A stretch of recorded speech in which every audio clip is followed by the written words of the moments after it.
નમસ્કાર વિદ્યાર્થી મિત્રો, કેમ છો બધા? મજામાં છો ને? હું છું સંકેત સર, ધોરણ 10 વિષય સામાજિક વિજ્ઞાન, પાઠ 8 કુદરતી સંસાધન, ભાગ નંબર 4. જો વિદ્યાર્થી મિત્રો તમે મારી ચેનલમાં નવા હોય તો ચેનલને સબસ્ક્રાઇબ કરી દેજો અને ઘંટડીના નિશાન પર ક્લિક કરી દેજો જેથી તમને આવનારા વિડિયો જોઈ શકો. તો વિદ્યાર્થી મિત્રો, ભાગ 4 ના અંદર આપણે આજે જમીનના પ્રકાર વિશે વિગતે અભ્યાસ કરીશું. જેના અંદર આપણે આજે કાપની જમીન, રાતી જમીન અને કાળી જમીન આ ત્રણે ત્રણ ટૂંકનોંધ વિશે આજે અભ્યાસ કરીશું. ભાગ 5 ના અંદર બીજી જમીનના પ્રકારો જોઈશું. તો જોઈએ વિદ્યાર્થી મિત્રો, કાપની જમીન. પરીક્ષાના અંદર મોસ્ટ આઈએમપી ટૂંકનોંધ જે છે કાપની જમીન, રાતી જમીન અને કાળી જમીન, આ ત્રણમાંથી ગમે તે ટૂંકનોંધ તમને પરીક્ષામાં પૂછાઈ શકે છે. 3 ગુણમાં કે 4 ગુણમાં પૂછી શકે છે. તો વિદ્યાર્થી મિત્રો, શરૂ કરીએ. પ્રશ્ન નંબર 8, ટૂંકનોંધ લખો કાપની જમીન. તો સૌથી પહેલા હું તમને કહી દઉં કે ભારતના કુલ ક્ષેત્રફળના લગભગ કેટલા ટકા ભાગમાં કાપની જમીન ધરાવે છે? તો આવશે જવાબ 43%. પછી રાતી જમીનમાં આ જ રીતે રાતી જમીન ભારતના કુલ ક્ષેત્રફળના કેટલા ટકા ભાગ રોકે છે? તો 19% ભાગ રોકે છે. પછી કાળી જમીન વિશે, કાળી જમીન ભારતના કુલ ક્ષેત્રફળના કેટલા ટકા ભાગ રોકે છે? તો 15%. ટૂંકમાં એક ગુણનો પ્રશ્ન પૂછી શકે તમને કે કાપની જમીન ભારતના કુલ ક્ષેત્રફળમાં કેટલા ટકા ભાગ રોકે છે? તો 43%. રાતી જમીન તો 19% અને કાળી જમીન તો 15%. આમ ટૂંકમાં 3 ગુણ આ એક પ્રશ્નો તમને આઈએમપી પૂછી શકે છે. તો આગળ જોઈએ કે આ પ્રકારની કાળી જમીન ભારતના કુલ ક્ષેત્રફળના 43% ભાગમાં રોકે છે. હવે કાપની જે જમીન છે એ કાપની જમીન ભારતના કુલ ક્ષેત્રફળના 43% ભાગમાં રોકાયેલી છે, પણ એ કયા કયા ભાગમાં વિસ્તરાયેલી છે? તો પૂર્વ બાજુ જોઈએ તો પૂર્વમાં બ્રહ્મપુત્ર નદીના ખીણથી શરૂ કરીને પશ્ચિમના ક્ષેત્રફળ સુધી ફેલાયેલી છે. પશ્ચિમના કઈ નદી સુધી? તો સતલુજ નદી. તો પૂર્વ બાજુ બ્રહ્મપુત્ર નદી ખીણથી શરૂ કરીને પશ્ચિમમાં સતલુજ નદી સુધી ફેલાયેલી છે. પશ્ચિમથી આગળ જઈએ તો ઉત્તર ભારતના મેદાનમાં દક્ષિણ ભારત એટલે કે પૂર્વ, પશ્ચિમ, ઉત્તર અને દક્ષિણ આમ ચારે ભાગના અંદર આ કાપની જમીન જોવા મળે છે. દક્ષિણ ભારતમાં કઈ કઈ નદીઓના ભાગના અંદર કાપની જમીન જોવા મળે? તો કે નર્મદા, તાપી, મહાનદી, ગોદાવરી, કૃષ્ણા, કાવેરી વગેરે ખીણ પ્રદેશો પૈકી આપણને આ મહાનદી, ગોદાવરી, કૃષ્ણા, કાવેરી મુખ ત્રિકોણ પ્રદેશોમાં આ કાપની જમીન જોવા મળે છે. કાપની જમીનના મુખ્ય 2 પ્રકાર છે, ખદર જમીન અને બાંગર જમીન.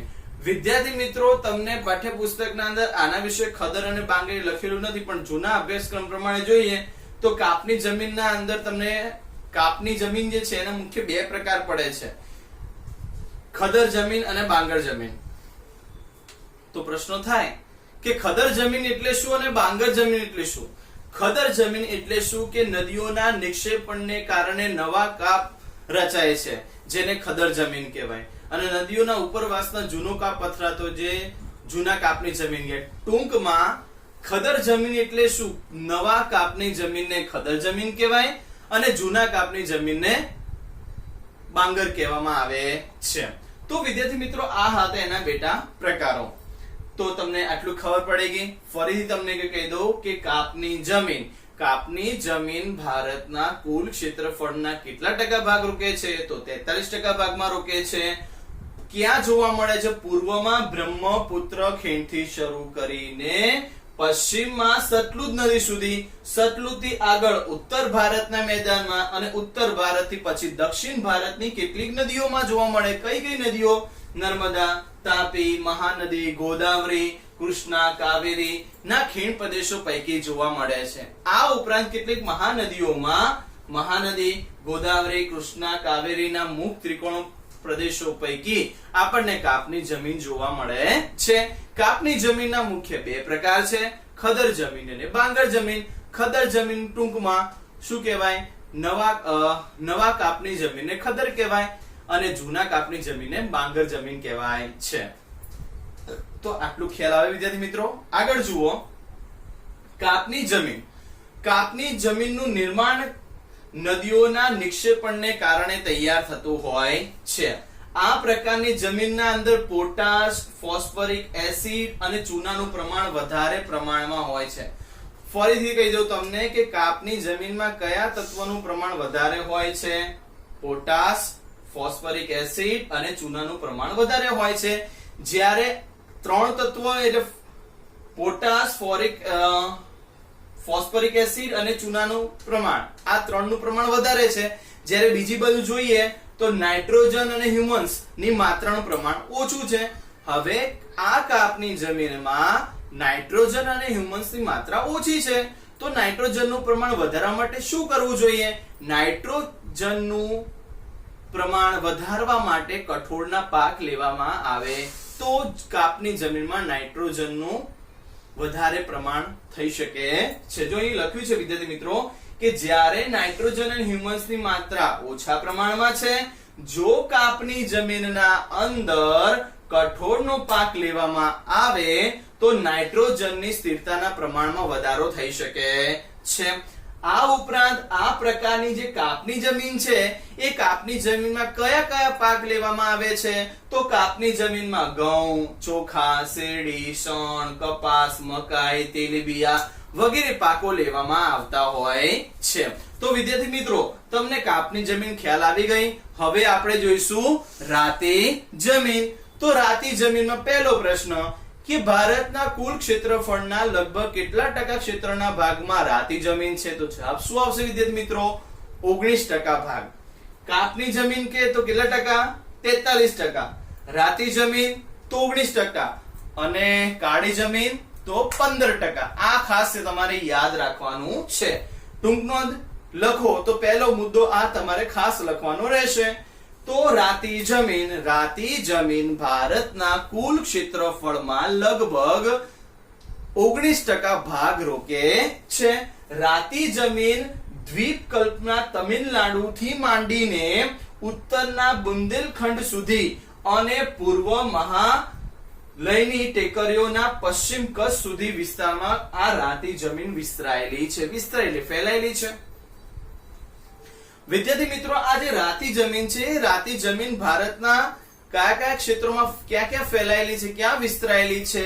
તો એનો જવાબ એમ આવશે કે દક્ષિણના દ્વીપકલ્પના તમિલનાડુથી માંડીને ઉત્તરના બુંદેલખંડ સુધી, એટલે દક્ષિણથી ઉત્તર સુધી, દક્ષિણના દ્વીપકલ્પમાંથી તમિલનાડુથી માંડીને ઉત્તરના બુંદેલખંડ સુધી ફેલાયેલી છે. એનાથી આગળ જઈએ તો પૂર્વમાં રાજમહેલની જે ટેકરીઓ છે અને પશ્ચિમના કચ્છ સુધીના ભાગમાં આ રાતી જમીનનું પ્રમાણ ફેલાયેલું છે, એટલે રાતી જમીન વિસ્તરાયેલી એટલે ફેલાયેલી છે. રાજસ્થાનના કેટલાક વિસ્તારોમાં આ રાતી જમીન જોવા મળે છે. વિદ્યાર્થી મિત્રો, એક ટૂંકમાં પ્રશ્ન કહી દઉં તમને કે જે રાતી જમીન, તો જમીન ખરી પણ રાતી જમીન એનો રંગ રાતા રંગનો છે. તો એવા જમીનમાં કયા તત્વ હશે કે જેને કારણે એનો રંગ રાતો દેખાતો હશે? વિચારો કે રાતી જમીનમાં એવું કયું તત્વ છે કે જેના કારણે તેનો રંગ રાતા રંગનો દેખાય છે? તો સ્પષ્ટ પ્રમાણે કહેવાય કે ફેરિક ઓક્સાઇડ ની હાજરીને કારણે તે રાતા રંગનો દેખાય છે. કે અથવા આ જમીનના અંદર ખાસ કરીને જોઈએ તો મોટા પ્રકારના અંદર આપણને જે ફેરિક ઓક્સાઇડ ની હાજરીને કારણે તેનો રંગ લાલ રંગનો દેખાતો હોય છે અને તેના નીચેના ભાગના અંદર જતા પીળા સ્પંદનો રંગ ફેલાઈ જતો હોય છે. આ જમીનમાં ચૂના, કાંકરા અને કાર્બોનેટ મળી આવતા નથી. વિદ્યાર્થી મિત્રો, તમને અહીં પ્રશ્ન પૂછવામાં આવે કે આ પ્રકારની જમીનના અંદર, આ પ્રકારની જમીનમાં કયા તત્વની હાજરી હોતી નથી? ફરીથી કહી દઉં તમને કે રાતી જમીન, તો રાતી જમીનમાં કયા તત્વની હાજરી હોતી નથી? તો રાતી જમીનમાં સ્પષ્ટ લખ્યું છે મેગ્નેશિયમ, ચૂનાના પથ્થરો, કાંકરા અને કાર્બોનેટ મળી આવતા નથી. મોટે ભાગે આ જમીન એટલે કે રાતી જમીનના અંદર મેગ્નેશિયમ, ફોસ્ફેટ, નાઇટ્રોજન, પોટાશ ની ઉણપ જોવા મળે છે. આ રાતી જમીનમાં કયો કયો પાક લેવામાં આવે છે? તો રાતી જમીનમાં બાજરી, કપાસ, ઘઉં, જુવાર, અળસી, મગફળી, બટાકા વગેરે પ્રકારનો પાક લેવામાં આવે છે. આ પ્રકારની જમીનના અંદર મેં તમને હમણાં જ કીધું હતું કે રાતી જમીનનો રંગ રાતો દેખાય છે. કારણ શું હશે? એ પહેલું કારણ એ છે કે ફેરિક ઓક્સાઇડની હાજરી હોવાને કારણે તેનો રંગ રાતો દેખાય છે. બીજું કારણ એ છે કે સેન્દ્રિય લોહ તત્વ, કયું તત્વ? લોહ તત્વ અને સેન્દ્રિય તત્વ ના લીધે પણ રાતી જમીનનો રંગ રાતો દેખાતો હોય છે. રાતી જમીનમાં કયા કયા પાક લેવામાં આવે? તો કહેવાય કે બાજરી, કપાસ, ઘઉં, જુવાર, અળસી, મગફળી, બટાકા જેવા વગેરે પાક લેવામાં આવે છે. આ પ્રકારની જે રાતી જમીન છે એ છિદ્રાળુ અને ઉપજાઉ જમીન છે. પાકનું ઉત્પાદન વધારે પ્રમાણમાં કરી શકાય છે. આ પ્રકારની જમીન આપણને ક્યાં ક્યાં જોવા મળે છે? તો કે ગોવા, તમિલનાડુ, કર્ણાટક, આંધ્રપ્રદેશ, ઓરિસ્સા, ઝારખંડ કેટલાક ભાગના અંદર કેટલાક રાજ્યોમાં આ રાતી જમીન આપણને જોવા મળતી હોય છે. તો વિદ્યાર્થી મિત્રો તમને રાતી જમીન ખ્યાલ આવી ગઈ. હવે આપણે જોઈશું કાળી જમીન, જે પરીક્ષા લક્ષી મોસ્ટ આઈએમપી પ્રશ્ન છે. એના પહેલા તમને કહી દઉં વિદ્યાર્થી મિત્રો, તમને કાપની જમીન અને રાતી જમીન બંને ખ્યાલ આવી ગયો. હવે આપણે જોઈશું કયો પ્રશ્ન? કાળી જમીન. તો કાળી જમીન પ્રશ્ન એ જ કે ભારતના કુલ ક્ષેત્રફળના કેટલા ટકા ભાગમાં કાળી જમીન જોવા મળે છે? તો ભારતના કુલ ક્ષેત્રફળના ભાગમાં 15% કાળી જમીન જોવા મળે છે. ફરીથી, કાળી જમીન ભારતના કુલ ક્ષેત્રફળના કેટલા ટકા ભાગમાં છે? તો 15% ભાગમાં વિસ્તરાયેલી કે ફેલાયેલી છે. ક્યાં ક્યાં કાળી જમીન જોવા મળે છે? તો કહેવાય સમગ્ર મહારાષ્ટ્રમાં, પશ્ચિમ મધ્યપ્રદેશમાં, આંધ્રપ્રદેશમાં, કર્ણાટકમાં કેટલાક જગ્યાએ આપણને આ બધા ભાગોમાં કાળી જમીન જોવા મળે છે. કાળી જમીન જે છે એ કાળી જમીન ગુજરાત રાજ્યના અમુક શહેરોના અંદર જોવા મળે, જેમ કે સુરત, ભરૂચ, નર્મદા, વડોદરા, તાપી, ડાંગ જેવા જિલ્લાઓના અંદર પણ આ પ્રકારની જમીન જોવા મળે છે. આ પ્રકારની એટલે જે કાળી જમીન છે એ કાળી જમીનનું નિર્માણ લાવાકીય ખડકો અને આબોહવાની ભૂમિકાને કારણે તૈયાર થતું હોય છે. આગળ જે કાળી જમીન છે એ કાળી જમીનના અંદર લોહ તત્વ એટલે કે લોહ, લોખંડ, ચૂનો, કેલ્શિયમ, પોટાશ, એલ્યુમિનિયમ, મેગ્નેશિયમ, કાર્બોનેટનું પ્રમાણ વધારે જોવા મળે છે. એક પ્રશ્ન તમને પૂછાય વિદ્યાર્થી મિત્રો કે કાળી જમીનમાં કયા કયા તત્વોનું પ્રમાણ વધારે હોય છે? તો શું આવશે?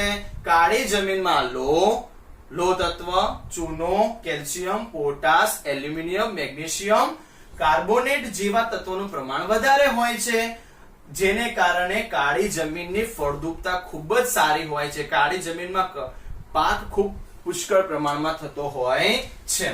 બીજી એક ખાસ વાત કહું વિદ્યાર્થી મિત્રો કે જે કાળી જમીન છે એ કાળી જમીનમાં કહેવાય કે ભેજ સંગ્રહ કરવાની ક્ષમતા વધારે હોય છે.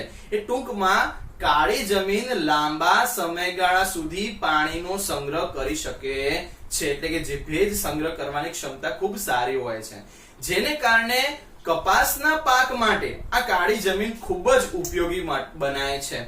અને કાળી જમીનમાં કપાસનો પાક પુષ્કળ પ્રમાણમાં થતો હોય છે, જેના કારણે કાળી જમીન લાંબા સમયગાળા સુધી ભેજનો સંગ્રહ કરી શકે છે, જેને કારણે કપાસની જમીન તરીકે ઓળખાય છે. એટલે કાળી જમીનને કપાસના પાક તરીકે પણ ઓળખવામાં આવે છે. કાળી જમીન કેવી હોય છે? કસદાર અને ચીકણી હોય છે, લાંબા સમયગાળા સુધી ભેજનો સંગ્રહ કરી શકે છે, માટે આ પ્રકારની જમીનમાં કપાસનો પાક ખૂબ જ સરસ રીતે થતો હોય છે, માટે આ કાળી જમીનને કપાસની જમીન તરીકે ઓળખાય છે. જ્યારે આ જમીનમાં ભેજ સુકાઈ જતો હોય છે, એટલે કાળી જમીન આમ પાકના ઉત્પાદન માટે સારી છે, જ્યારે વરસાદ પડે છે ત્યારે સારી છે, પણ કાળી જમીન વિદ્યાર્થી મિત્રો જ્યારે કાળી જમીન સુકાઈ જતી હોય છે ત્યારે જમીનમાં તિરાડ પડી જાય, ફાટ પડી જાય છે, જેના કારણે ઘણી મુશ્કેલીઓ ઊભી થાય છે. આ જે કાળી જમીન છે એ કાળી જમીનમાં કયા કયા પાક લેવામાં આવે? તો કાળી જમીનમાં કપાસ, અળસી, સરસવ, મગફળી, તમાકુ, અડદ જેવા કઠોળના પાક પણ લેવામાં આવે છે. કાળી જમીનમાં કપાસના પાકના ઉત્પાદન અને વૃદ્ધિ માટે ખૂબ જ પ્રસિદ્ધ છે. આના ઉપરથી કહેવાય કે કાળી જમીન કપાસની જમીન તરીકે ઓળખાય છે. અને કેટલાક લોકો કાળી જમીનને રેગુડ જમીનના નામે પણ ઓળખે છે. આ જમીનમાં વધુ સમય સુધી, લાંબા સમયગાળા સુધી ભેજનો સંગ્રહ કરી શકે છે. વર્ષા ઋતુ દરમિયાન આ જમીન વધુ ચીકણી અને કસવાળી બને છે અને તેથી ખેતી કરવામાં મુશ્કેલી પડતી નથી. પણ મુશ્કેલી ક્યારે પડે ખેતી કરવામાં કે જમીન વર્ષા ઋતુ પછી, એટલે કહેવાય કે ઉનાળો જ્યારે આવે છે, ઉનાળો ના સમયગાળા દરમિયાન ગરમી ખૂબ જ પડે છે. ગરમીને કારણે જમીન નો ભેજ સુકાઈ જતો, જમીન સુકાઈ જવાને, કાળી જમીન સુકાઈ જવાને કારણે તિરાડ પડી જાય, ફાટ પડી જશે, જેના કારણે કાળી જમીનમાં ખેતી કરવી મુશ્કેલ પડતી હોય છે. ખ્યાલ આવે વિદ્યાર્થી મિત્રો? આગળ ટૂંકમાં આ જમીનને કપાસની જમીન તરીકે ઓળખવામાં આવે છે. તો વિદ્યાર્થી મિત્રો, તમને અહીં કાળી જમીન ખ્યાલ આવી ગઈ. અહીંયા બે પ્રશ્ન પૂછી ગયા, કાળી જમીનને કયા નામે ઓળખાય છે? તો કાળી જમીનને કપાસની જમીન કે રેગુડ જમીન તરીકે ઓળખાય છે. વિદ્યાર્થી મિત્રો, મેં તમને આજે કયા પ્રશ્નો ભણ્યા? આજે આપણે 3 ટૂંકનો જ ભણ્યા. કાપની જમીન, રાતી જમીન અને કાળી જમીન. રાતી જમીનને બીજા કયા નામે ઓળખાય છે? રેડ સોઇલ એટલે કે લાલ જમીન તરીકે ઓળખાતી હોય છે. ઓકે વિદ્યાર્થી મિત્રો, આપણો ભાગ નંબર 4 ના અંદર આજે 3 ટૂંકનો જોઈ, કાપની જમીન, રાતી જમીન અને કાળી જમીન. ભાગ 4 વિદ્યાર્થી મિત્રો અહીં પૂરો કરીએ છીએ.